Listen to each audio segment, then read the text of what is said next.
Welcome to the Spirit Sessions podcast. I'm your guide, Katie Silcox, bringing you your weekly self-love soundbite. Join us, where I'll help you find your true spiritual home, where every single aspect of you is holy ground, holy ground, holy ground, holy ground.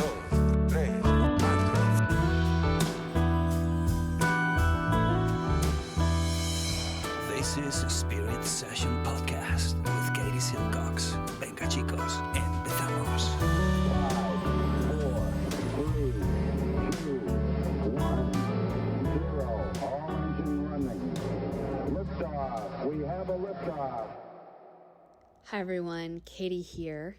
This podcast is intended to inspire you, educate you, and most importantly, support you on your journey towards knowing who you really are, that inner self, that inner teacher. I am not a psychologist or a medical doctor and do not offer professional health or medical advice on this podcast. If you are suffering from any kind of psychological or medical issue, please do the right thing and seek help from your qualified health professional.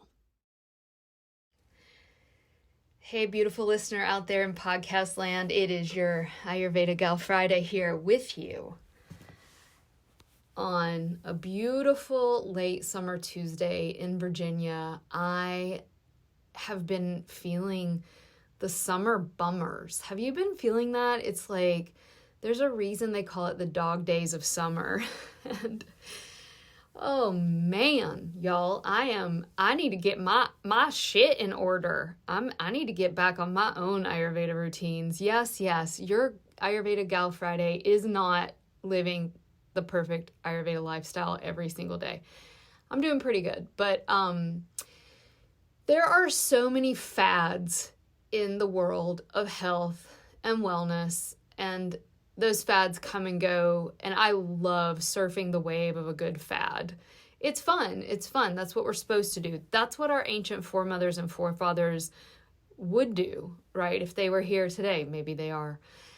Okay, so nothing wrong with a good fad. Test it out in your body, see how it goes. But every single time I come back to Ayurveda, and especially come back to the Ayurveda that's been updated by really smart people, hopefully I can one day be one of those people, and in the sense that we should be using the ancient traditions, but also looking at them within the lens and light of the modern reality.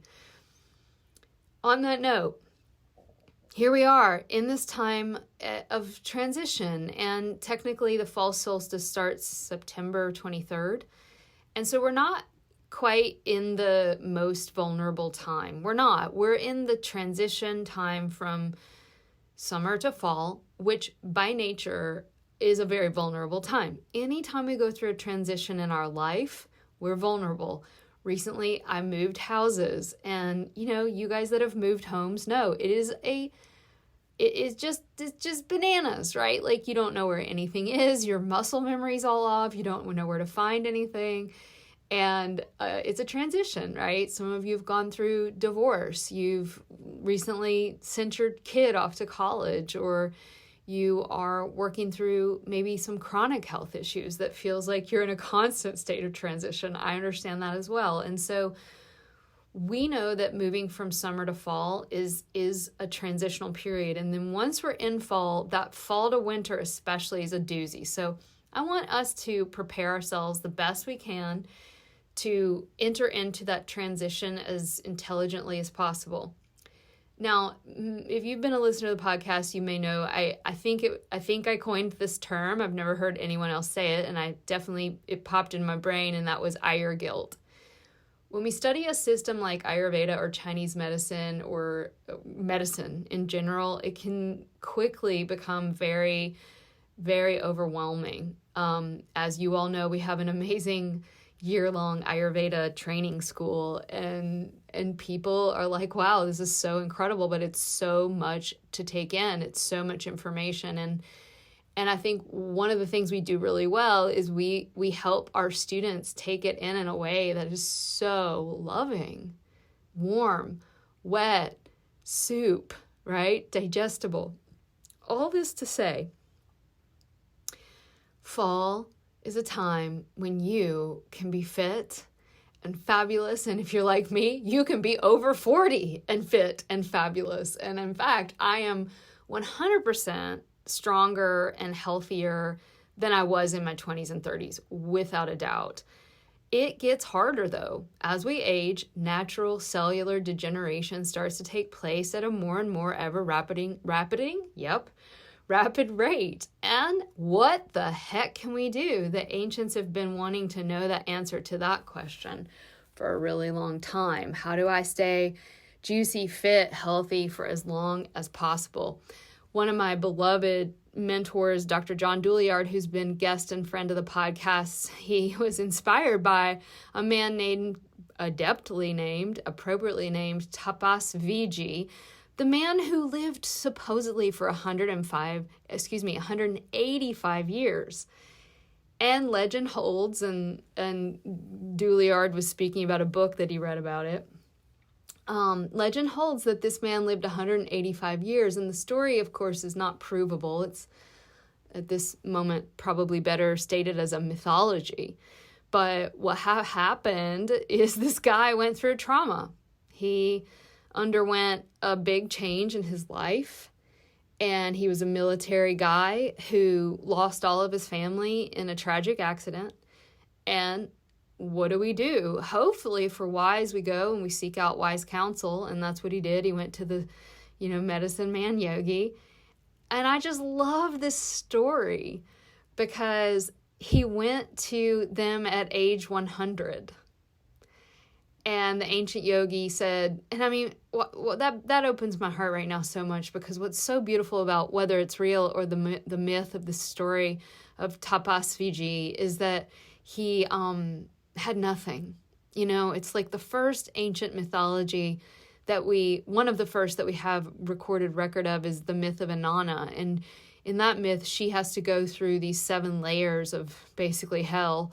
And at each layer of hell, she leaves a piece of her clothing. And she's a queen, so she has a lot of it, like silks and satins and kimonos and jewelry, right? And at each level down, she has to let go. And at the bottom, of hell, she's naked. She's done. She's got nothing left. Her arms are open wide, heart wounded and raw. And that's the mythology here of Tapas Viji as well. He has lost everything. He has nothing. And therefore, he's very, very willing to do exactly the discipline that the yogi sage offers him. And that right there is a teaching, right? It's like so often it isn't until we become really ill or really sick of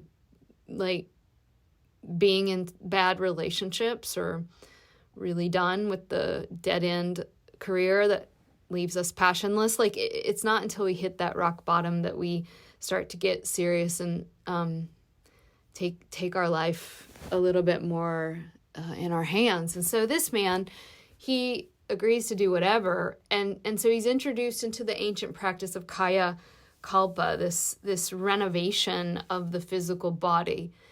And it's hardcore. I don't recommend doing it exactly that way, but I want to offer you an updated take on it. So let's talk about this. Fit, fabulous fall. Especially you ladies over 40, I've got your number. I'm one of you. So you young girls also need those because, man, we're all in this crazy world, right? And so, first things first, let's talk about what the ancients did. They went into sensory deprivation. I know, you're like turning off the podcast now. You're like, no thanks. That's my greatest fear. So there are these really cool sensory deprivation float tanks. You could go do that. I love doing them. You can do that. But what's an updated take on this? Sensory deprivation could mean just going off social media for a week. It could mean just reducing your screen time by half or completely cut it out if it's possible. Sensory deprivation. It is brutal and excruciating sometimes. If you're like me and you have an addictive intellect, I am an and I love information. There's nothing that turns me on more than like a 3.5 hour podcast on Socrates. You know, like give me the banquet of intellectual feasts, and I'm like a pig in slop, right? But that's one layer of me. And turning it all off is spacious medicine for the fiery mind. Go outside, do nothing, literally do nothing. Challenge yourself for 20 minutes, set a timer. Just sit in I'm recording this podcast inside my closet because I'm hiding from my dog who's now barking because I got a little louder. Sit inside your closet for 20 minutes, just look at your clothes. They're really pretty. They have really pretty colors, right? Like, in a way, it's not sensory deprivation. It's sensory stimulation, but sensory stimulation of good nutrition, nature, actual reality. And then if you do want to go deeper into this Kaya Kalpa practice, go book an hour-long float tank, get in a sensory deprivation tank, or sit in your closet with the light off. I used to do that all the time in San Francisco. I had like a studio apartment that was so loud, and I would just sit in the closet like a total psycho. Get in a dark room and turn off the lights. Some of you are like swimming like a fish in water with that, but some of you are really freaked out by that. And so obviously titrate it and work with it slowly. But there's a reason we close our eyes when we meditate. We turn off the outside world so that we can feel what's going on the inside, so that we can be with all of the shitstorm inside of us. All of the ways that we're angry and frozen and scared and desirous. It's all there for us when we close our eyes. So they put this old poor guy in a cave for many years, and he did these practices, and he came out the other side as a young man of 30. All his skin had fallen off and regrown. His white hair had turned thick and black. He had new teeth and a very strong body, it is said. This is the Ayurvedic promise of fall cleanse. So turn off your screens, turn off the lights. Number 2, you are not the age of your body. You are the amount. So your age is not your chronological age. It's the amount of muscle that you have on your body. Oh God, y'all. I mean, I was a Bindi yoga girl, like the best of them, and I've been doing strength training. And I saw a video of Shiva Ray actually the other day, and there she is doing her yoga, but with weights. It's because Shiva's not 20 anymore. Katie's not 20 anymore either. Like, y'all, we gotta get strong, especially women, but also men. Building muscle is the number 1 anti-aging medicine on the planet. All right? So join Shakti school, join Ayurveda school, because I'll teach you all the other stuff. Number 1, lift weights. You don't even have to get an expensive gym membership. Just buy a couple weights on Amazon and use your body, right? There's a trillion YouTube videos on home strength training with 15-pound weights for women. There's this gal I follow. I adore her. She's such a little cutie. She's a young girl. She's a hustler. I admire her. Her name is Mad Fit. We'll put a link to her.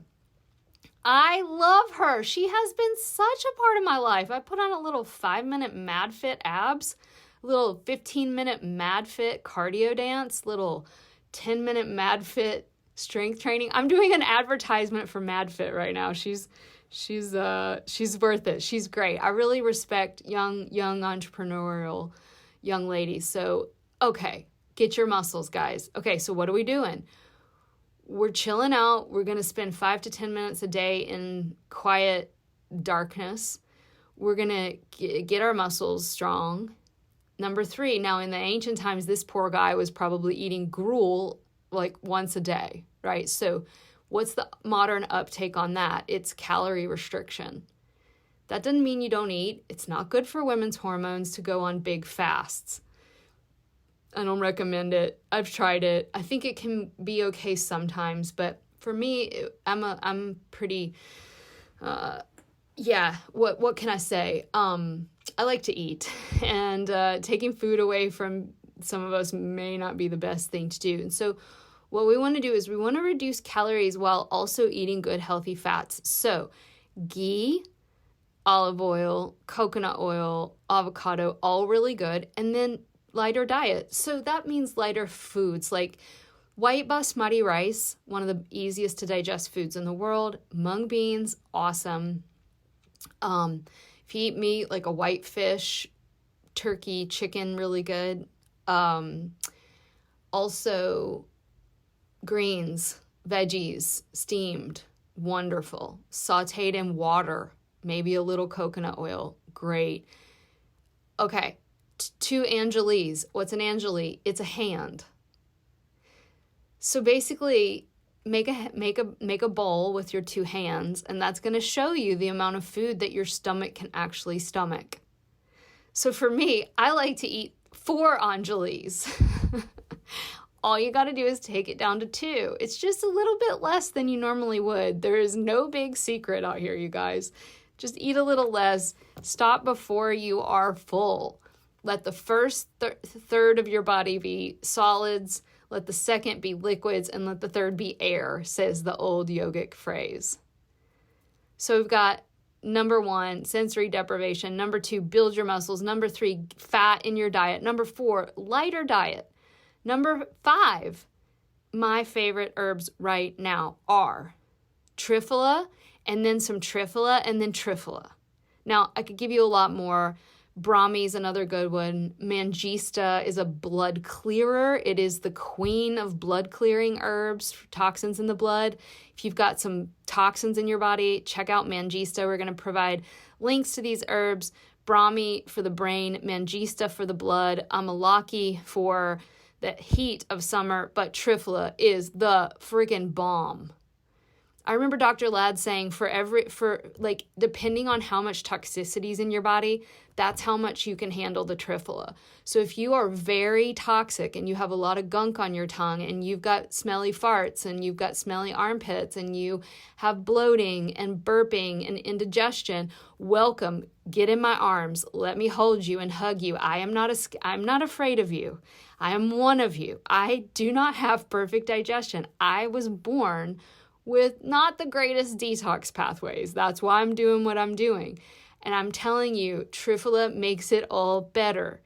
Ayurveda says if you don't have a mother, you can take triphala and it'll all be okay. Man, you gotta love that Indian sense of humor. You don't have a mother? Take triphala. That will heal your pain. We're going to talk about triphala, but also I'm going to provide you links to my people, my favorite company, and the one I use. And I'm buying bags of this stuff right now. I can't get enough triphala. You'll know you've taken too much if you get loose stools. But yeah, check that out. So this guy took a lot of good herbs. You also want to do the work of feeling your feelings and working with a professional if you can, to process all the stuff that happened to you when you was a little girl, when you were sensitive and little, and somebody made fun of you on the bus and called you fat. This may or may not be about me. And, you felt that you were fat for the rest of the year in elementary school and then middle school and then high school, right? Like these things repeat themselves over and over and over again. Or you were a beautiful little girl and you walked downstairs in your favorite outfit and your dad looked at you and said, go take that off, right? And that wasn't me, but I remember somebody telling me that story. It's just these millions of ways that our little light becomes dim. Meditation and energy work are another important part of this equation. Working with energy is different than just sitting and being aware and mindful. Now, there's nothing wrong with that type of practice, but the feminine form of meditation is very active. You get to play an active role in your story, and I'm going to give you guys a link to a page that we're building right now, so no promises on, I think it'll be up in the next couple of weeks, but I'm giving you all of the meditations from my new book, Glowworthy, and they're all there for you. Long form meditations, and they're all using energy. That's another, I mean, I could talk about this energy work meditation for hours. We have just come out of the most incredible class with my mentor, Crystal. And if you're not in the course and you want to take it later, I think we may have it for sale later on. But nonetheless, get with a smart energy practitioner who knows what they're doing. And let me tell you, they're few and far between. So, sorry, another plug for why you should just go ahead and not do that and just join Ayurveda school, where I will teach you all of these things in a way that I'm told is very, very, very deep, but also super fun. When you meditate in this way, it doesn't feel like you're meditating. It feels like you're being held. When you meditate in this way, it doesn't feel like you're meditating. It feels like you're being nourished with cosmic honey. When you meditate in this way, it doesn't feel like you're torturing yourself in a silent cave. It feels like you are finally tapping in to the big mama and the great father that you didn't get and that you've always longed for. And that's what this is all about, because our parents are great, but they'll never be able to give us that level of spiritual nourishment that comes from the ground and comes from the divine.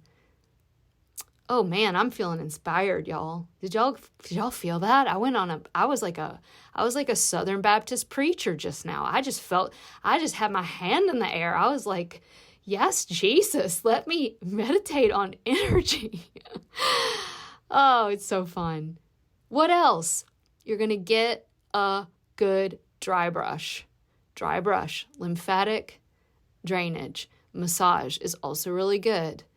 Just put some oil on your body, y'all, and pull it upwards towards your heart in long, slow strokes that are not deep, but rhythmic.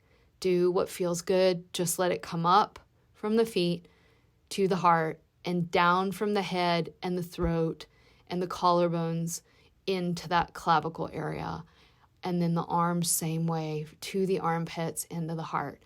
And just help that lymphatic system pump and move. That is how toxins are removed, but it's also the system that prevents diseases, viruses, bacteria from getting deeper into the dhatus or the tissues. What else? Light, light, light. I'm so stoked that right now it's really popular to talk about circadian rhythms and light therapy and light bathing. Ayurveda has been saying this from day dot, as they say. Wake up in the morning, go outside, meditate with and on the sunrise. Go outside at sunset, meditate on and with the sunset. There are all these elaborate rituals and fire ceremonies and mantras that can accompany that. And we do an elaborate fire ceremony for the sun, rise, and set in Ayurveda school. But you don't need to do that. If you want to come, it's really cool. It's really deep, but you can start right now. Go outside. Just go outside. Let the sun on your skin. Try to get vitamin D into the skin. During especially fall and winter, it's going to be when the sun's actually the strongest. So then you would be morning, midday, and evening, or rather sunset. Super important. And then finally, my quick and dirty sleep hacks. Turn your screen off. Most of you already know that, but you can, if you're like me and you've kind of had a little bit of a rough go in this lifetime, maybe you weren't born with good liver function.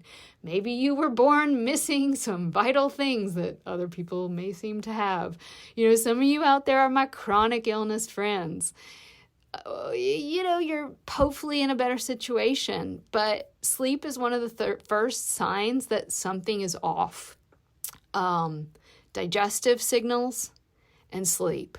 So you start farting, you start having bad bowel movements, you start smelling weird, and you start not being able to sleep, or you wake up around 2:30 or 3:30 in the morning, which is exactly when the liver is signaling that it needs help. It's overwhelmed. It's overcooked. It's working too hard.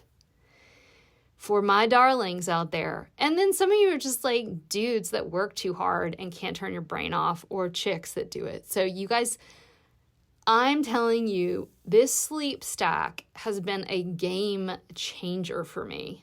What is it? Low dose melatonin, which John, my guy, John's my go-to for supplements. I'm going to send you his link as well. Low dose melatonin, especially after 40. After 40, naturally this starts to decline. And melatonin is like liquid OJS. GABA, small amounts, and you can work up to a lot. And, this is a powerful supplement. You may want to use it once a week or twice a week. You may want to use it every night.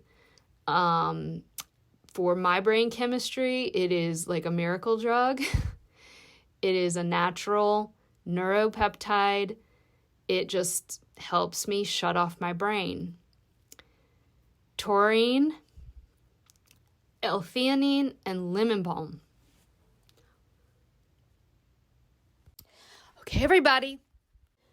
That is my big, fat, fit, and fabulous for fall, especially for over 40. That's a lot of alliteration, but it's fun. That's my advice. If you're like, I want to do more, I want to know more, we have a totally free. If you're like new to us and you are thinking about joining Ayurveda school, but you don't know what this is all about, we have a totally free webinar coming up. It's on September 29th. Fit and Fabulous Fall. You want to have even more information, insight into the school. You want to meet me, ask me any questions. Come to that webinar. We're going to put the link in the show notes. And again, totally free. It's all on Zoom. The recording will be available for you later. I hope that you can, not resist, but just open your heart to the summer bummers and give the summer bummers all the support they need so that it can be a really nice transition into fall. All right, hope to see you there at the webinar and in level 1. Remember, early bird ends soon. Now is the time to sign up for Shakti School. It's the cheapest price it's ever been. And in October, that price is going to go up. So if you're thinking about it, now's the time to get it at the lowest price ever. Early bird starts now. It ends in October. See you there soon.